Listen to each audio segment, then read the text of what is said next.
Hi folks, CodeTutor here and my name is Anil Deshpande.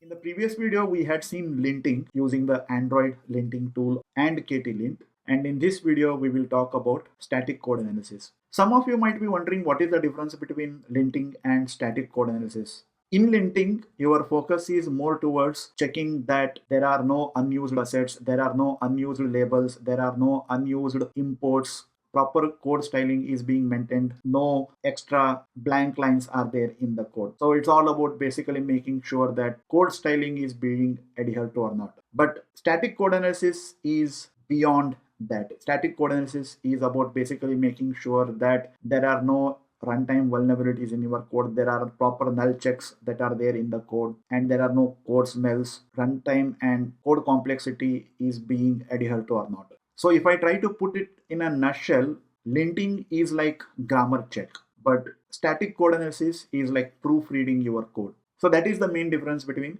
linting and static code analysis. So now that we have understood the difference between linting and static code analysis, let us actually configure static code analysis tool in our Android application and see how it is supposed to be used. In this case, I will be using a tool called as Detect. It is a very commonly used popular static code analysis tool for Android application because it has an inherent support for Kotlin. So let us see how we go about it.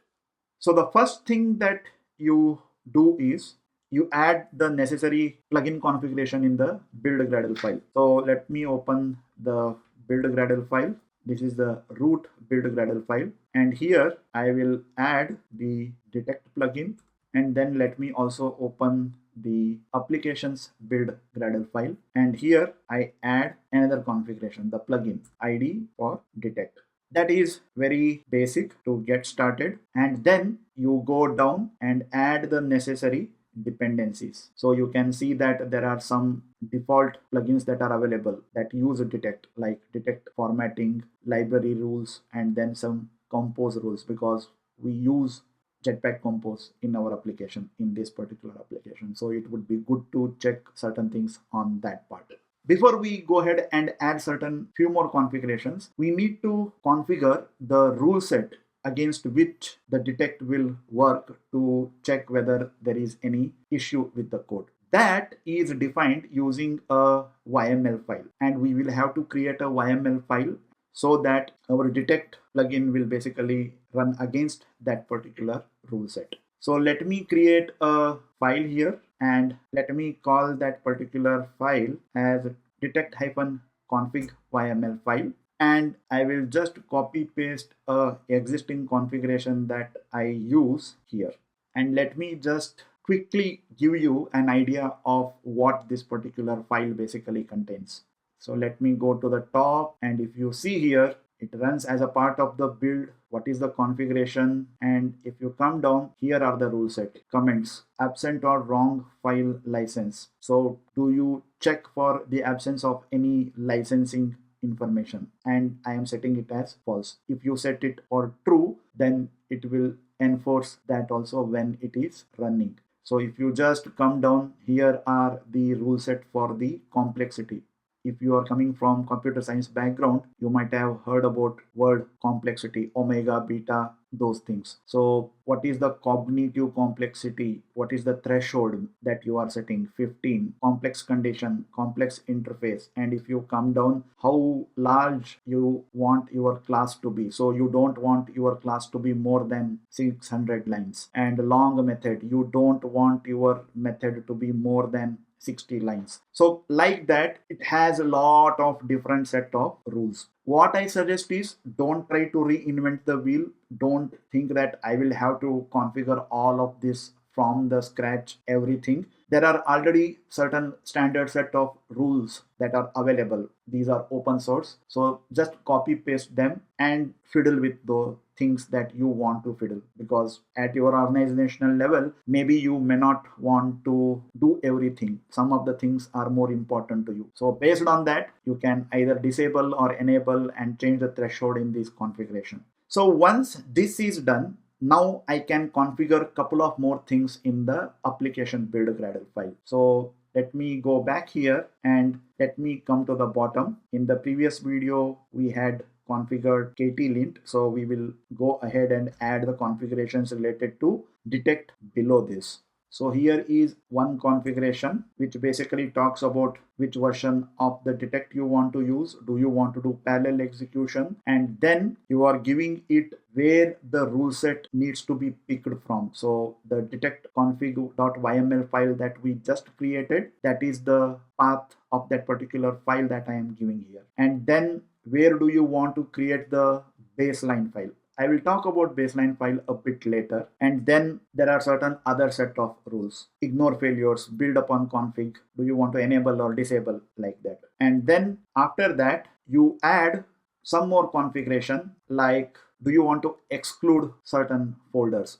Of course, I want to exclude build, generated, and resource folders because it doesn't make any sense. Which one you want to include while running your scan? So I want to include the .kt and .kts files. When the report gets generated, what is the format, the expected file that you want your report to be in? So HTML, XML, XTX, serif. So those are the configurations that we are giving it here. So once that is done, just sync it now. I can open the terminal and I can write /gradle w detect and hit enter. Something got failed. Yeah, there is a typo here.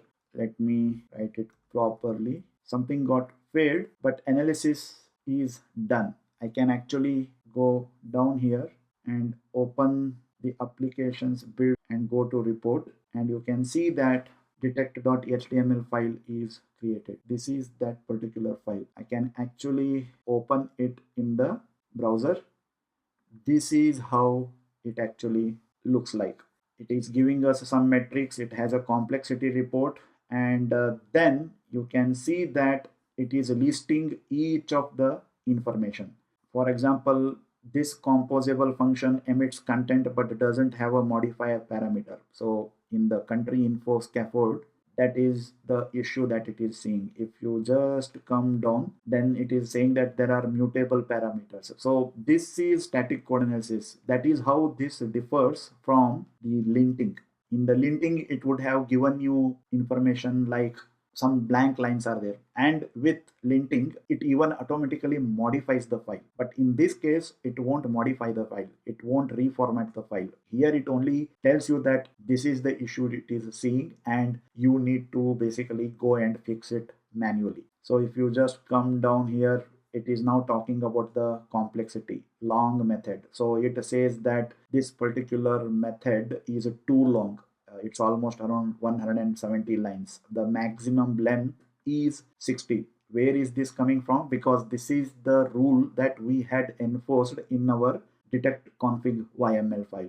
So like this, you can go through the whole report and you can start fixing it.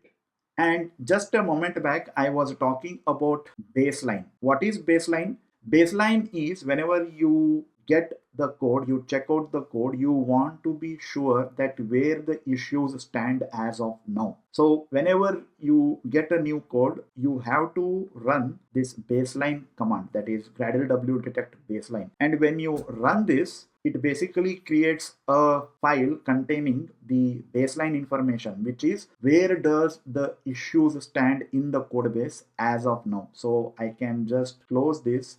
This is a new file that gets created, that is detect.baseline. And what does it contain? It is a XML file and it contains all the current issues that are there in your code base. Once you have this particular file, you commit it in your repository, and every time any new PR comes, you have to check it against this particular baseline to make sure that no new issues are being introduced or the number of issues are getting closed against this particular baseline. That is the purpose of this particular detect baseline command. So detect is just one of the tools. There are many other tools. There is something called as Sonar Cube. which is free if used locally, but if you want to have a cloud account, then you have licensing charges. And then there is a CodeQL, which is typically used for DAST and SAST kind of vulnerability issues detection. And then there is another popular tool, I think if I'm not wrong, MobileSF.